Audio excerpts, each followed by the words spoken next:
Segunda clase de ventilación mecánica asistida. En ella veremos las modalidades existentes de ventilación mecánica, aprenderemos la programación inicial y el seteo de parámetros básicos y valores estándares en el panel de control del ventilador y conoceremos acerca de la programación de alarmas y los motivos por los cuales se disparan.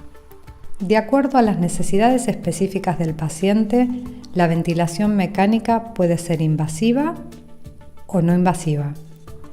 La diferencia entre una y otra es básicamente que en la ventilación mecánica no invasiva, el soporte ventilatorio externo se puede llevar a cabo sin necesidad de intubación endotraqueal. Existen modalidades convencionales y no convencionales de ventilación mecánica. Entre las convencionales encontramos volumen control, presión control, asistida controlada, ventilación mecánica controlada, ventilación mandatoria intermitente sincronizada, presión positiva continua, CPAP. Entre las no convencionales podemos ver ventilación de alta frecuencia, ventilación con soporte presión, ventilación con liberación de presión, ventilación pulmonar independiente y ventilación no invasiva, VNI.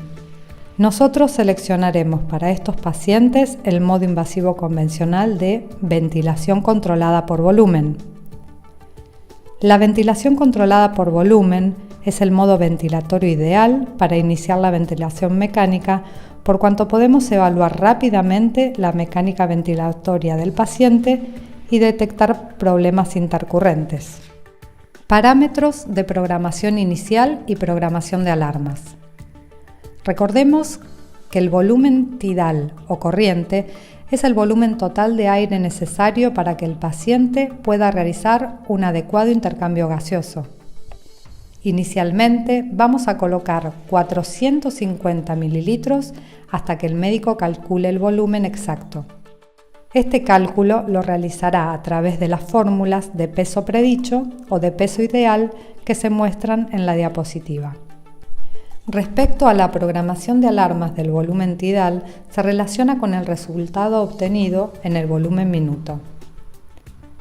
El volumen minuto se calcula multiplicando el volumen tidal o corriente con la frecuencia respiratoria que programamos.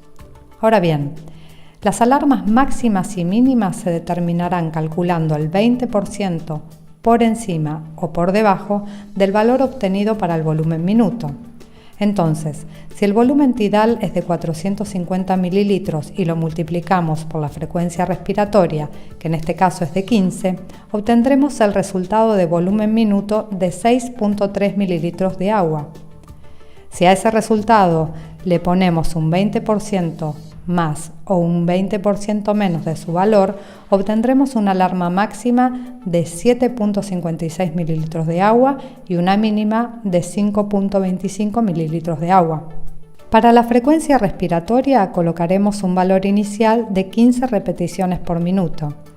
Dicho valor variará en función a las necesidades del paciente detectadas por el profesional a cargo.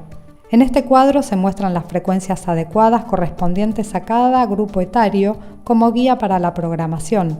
No obstante ello, tengamos en cuenta que dicha programación estará directamente relacionada a la situación del paciente, pudiendo variar en máximos y mínimos a los habitualmente establecidos. Programaremos la alarma asignando una frecuencia respiratoria máxima de 30 repeticiones por minuto y una mínima de 8 repeticiones por minuto. En cuanto a la presión positiva al final de la expiración, recordemos que la misma incrementa la capacidad residual pulmonar, evitando el colapso alveolar, y que los pacientes con COVID-19 suelen requerir altos niveles de PIP que van desde los 8 centímetros de agua a los 20 centímetros de agua. Nosotros programaremos una PIP inicial de 5 centímetros de agua y el médico irá modificándola en función a los requerimientos específicos del paciente. En la tabla se muestran los valores de PIP asociados a los niveles de fracción inspirada de oxígeno que sirven como guía para su ajuste. En cuanto a la fracción inspirada de oxígeno, colocaremos un valor inicial de 99%. Dicho valor no deberá mantenerse durante más de 1 hora debido a que los altos flujos de oxígeno de manera continua generan toxicidad en el organismo por hiperoxia, lesionando la parénquima pulmonar con resultados de apoptosis y necrosis y propiciando atelectasias en detrimento de la situación del paciente.